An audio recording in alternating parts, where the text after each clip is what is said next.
ভাই পেপারে দেখলাম যে বাংলাদেশে 50 জনের তালিকা আছে। আচ্ছা ঠিক আছে, একটু ওয়েট করে। আমার দেশে একটি অরাজকতা তৈরি হয়ে গেছে।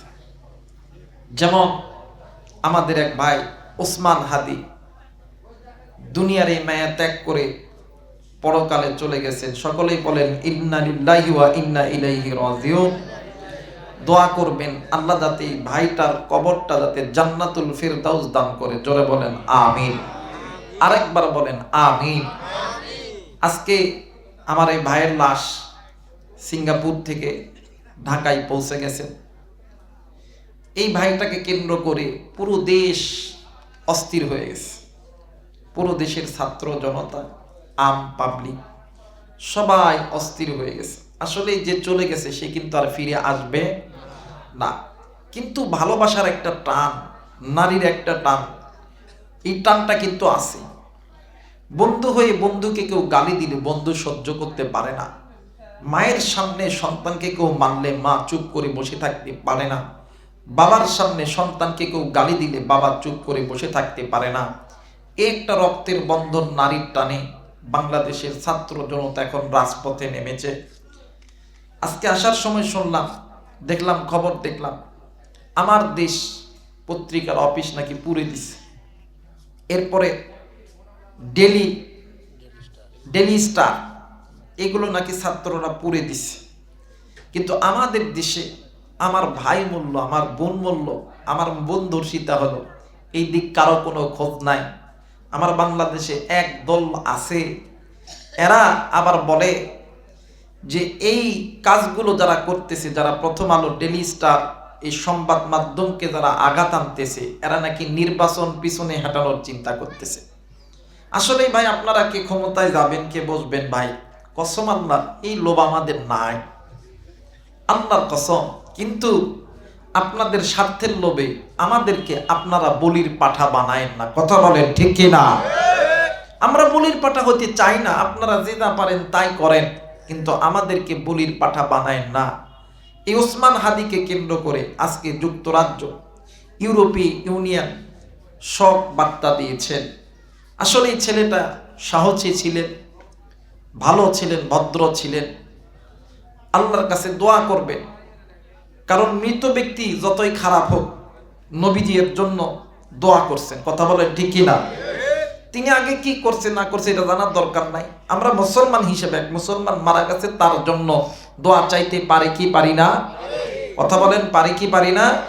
আমার বেইটা এইটাকে কেন্দ্র করে এখন কিছু নেতারা বলতেছে এটা একটা বিচ্ছিন্ন ঘটনা। বাংলাদেশে হয়তো বা আগামী ফেব্রুয়ারির 12 তারিখে নির্বাচন হবে, হোক, এতে আমাদের কোনো আপত্তি নেই। কিন্তু ইসি সাহেব একজন মানুষকে প্রকাশ্য দিবালোকে গুলি করে হত্যা করলেন, হত্যা করা হলো, আর আপনি বলেন বিচ্ছিন্ন ঘটনা। এই কথা আপনাকে প্রত্যাখ্যান করতে হবে। কথা বলেন ঠিক কিনা? এই কথা এই দেশের জনগণ মানবেন, এটা বিচ্ছিন্ন ঘটনা নয়, মানে একটা পরিকল্পিত ঘটনা। কথা বলেন ঠিক কিনা?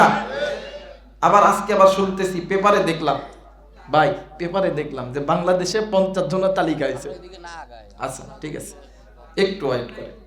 তো এদের জন্য আমরা দোয়া চাই। এরা কারো ভাই না হয় কারো বোন, এদের নিরাপত্তার দরকার আছে না নাই? কথা বলেন ঠিক কিনা? তো দোয়া করবেন আল্লাহ যাতে এদেরকে নিরাপত্তার বেষ্টনীতে রাখে। এদের সহ আমাদের দেশের প্রত্যেকটা মানুষ, সকল গড়ার মানুষকে আল্লাহ যাতে নিরাপত্তার বেষ্টনীতে রাখে। আর একটা অনুরোধ করব, কে কি দল করেন এই দিকে যাওয়ার দরকার নাই, কিন্তু নেতারা ফায়দা লুটবে, আপনাকে আমাকে বিপদে ফেলবে। কিন্তু আপনি ভাই ভাই গ্রামের মধ্যে দ্বন্দ্ব সৃষ্টি করে কোনো লাভ। আল্লাহ তাআলা এই কথাগুলো আপনাকে আমাকে বোঝার তৌফিক দান করুন। জোরে বলেন আমিন। আমার ভাইরা, পবিত্র কোরআনুল কারীম থেকে একটি আয়াতে কারিমার অংশ বিশেষ তেলাওয়াত করেছি। আল্লাহ বলেন ইয়া আইয়ুহাল্লাযীনা আমানু। ওলামায়ে কেরাম আছেন, জিজ্ঞেস করবে। আল্লাহ তাআলা বললেন হে আমার ঈমানদার বান্দা বান্দিগণ। এই জায়গার ভিতরে আল্লাহ তাআলা আপনাকে আমাকে আমার বলে সম্বোধন করলেন। কি বলে সম্বোধন করছেন? একটু আওয়াজ করে বলতে হবে, কার? আমার। এই আমার বলতে দূরের বুঝায় কিনা কাছের বুঝায়? কাছের বুঝায়। আল্লাহ তাআলা আপনাকে আমাকে মায়া কইরা দয়া কইরা আমার বলে সম্বোধন করে ডাক দিয়া কই, হে আমার ইমানদার বান্দা বান্দিগণ, তুমি নিজের জাহান্নাম থেকে বাঁচো, তোমার অধীনে যারা আছে এদেরকে জাহান্নাম থেকে বাঁচাও। কারণ ওয়াকুদুহান নাস ওয়াল হিজারা, তোমরা যদি এই জাহান্নাম থেকে নিজেকে না বাঁচাইতে পারো, তোমাদেরকে এই জাহান্নামের ইন্ধন হইতে হবে, লাকড়ি হইতে হবে। আমি আল্লাহ তোমাদেরকে জাহান্নামে দেওয়ার জন্য বানাই নাই। জোরে বলেন আল্লাহু আকবার। কিন্তু আফসোস, আজকে মুসলমান নিজে গুনাহ করি, নিজের মা, নিজের বাবা, নিজের ভাই বোন, আত্মীয় স্বজন গুনাহ করে। কিন্তু মুসলমান একটা কথা মনে করে রাখবেন, এই গুনাহ কিন্তু আপনাকে আমাকে জাহান্নামে নিয়ে যাবে, আর আল্লাহ কিন্তু আপনাকে আমাকে জাহান্নামে দেওয়ার জন্য বানাই নাই। কথা বলেন ঠিক কি না? এই জায়গায় আপনি আমি যারা আছি, গুনাহ ছাড়া কোনো মানুষ আছে? কথা বলেন আছে? আমি হুজুর, আমিও বলতে পারবো না, ইঞ্জিনিয়ার সাহেব ইনিও বলতে পারবে না, পাশে আরেক ভাই বসে আছে উনিও বলতে পারবে না। আমরা যারা আছি গুনাহ ছাড়া কোনো মানুষ নাই। এখানে অনেক বাবা আছে, অনেক মাও আছে, অনেক সন্তান আছে। দেখবেন অনেক সময় মা বাবা সন্তানের সঙ্গে ঝগড়া হয় কি হয় না? জোরে বলেন হয় কি হয় না? হয়। এই ঝগড়াটা লাগার পরে সন্তান দেখবেন সারাদিন আশেপাশে কোনো বাজারে ঘোরাফেরা করে, করার পরে রাত্রি 12টা 1টা 2টার দিকে ঘরের দরজায় এসে ডাক দেয়, মা, আব্বা। বলেন তো দেখি, এই মায়ের ডাকটা শোনার পরে পৃথিবীর জমিনে কোনো মা, কোনো বাবা কি ঘরের দরজা বন্ধ করিয়া থাকতে পারে? আরেকবার বলেন, পারে না। মা আর বাবা ঘরের দরজা খুলিয়া ডাক দিয়ে কই, পুত সারাদিন কই ছিলি বেটা, আয় বেটা ঘরের মধ্যে আয়। সন্তানকে জড়ায় ধরে মাও কান্দে, বাপও কান্দে। আল্লাহ কই, বান্দারে, ওই মা আর বাপরে আমি আল্লাহ তৈরি করছি। সুবহানাল্লাহ বলে না? এই বান্দা, ওই মা আর বাবার হালাল মোহাব্বতের মাঝখানে এক ফোঁটা নাপাক পানি দ্বারা আমি আল্লাহ তোরে বানাইছি। এই বান্দা, তুই তো উল্লেখযোগ্য কোনো বস্তুই ছিলি না।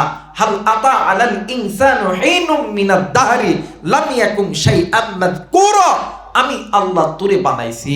বান্দারে, তোর মুখে মা ডাক আমি আল্লাহ দিছি, বাপ ডাক আমি আল্লাহ দিছি। এই ডাক তোর মা বাবার কানে পুছায় দিই আমি আল্লাহ। এই ডাকের ভিতরে মধু, মায়া, মোহাব্বত, ভালোবাসা সব সৃষ্টি করে দিই আমি আল্লাহ। বান্দারে, তোর এই মায়ার ডাক শোনার পরে তোর মা বাবা যেমন গভীর রাত্রি তোর উপর রাগ করিয়া থাকতে পারে না, তোর উপরে খুশি হয়ে ঘরের দরজা খুলিয়া দেয়। বান্দা, ওই মায়ের চাইতে, ওই বাবার চাইতে আমি আল্লাহর কাছে তুই বান্দার প্রতি মহাব্বত বেশি। এই বান্দা, তুই কি গুনাহ করছ, যেই গুনার খবর তোর স্ত্রী, সন্তান, মা বাবা, ভাই বোন, আত্মীয় স্বজন, বন্ধু বান্ধব কেউ জানে না। তারা যদি তোমার আমার গুনার খবর জানতো, তোমার আমার শরীরের উপরে থুতু নিক্ষেপ করত। আল্লাহ বলেন, বান্দারে, ওই গুনার খবর জানি আমি আল্লাহ। বান্দা, তোর মারে ডাক দিলে মা যেমন ঘরের দরজা বন্ধ করিয়া থাকতে পারে না, বাপরে ডাক দিলে বাপ যেমন ঘরের দরজা বন্ধ করিয়া থাকতে পারে না, ওই মারে তো বানাইছি আমি আল্লাহ। বান্দারে, তুই আমি আল্লাহরে আল্লাহ বইলা ডাক দে। আমি আল্লাহ তোরকে, আমি আল্লাহ বসে থাকবো না, তোর গুনাহ মাফ করে দিব।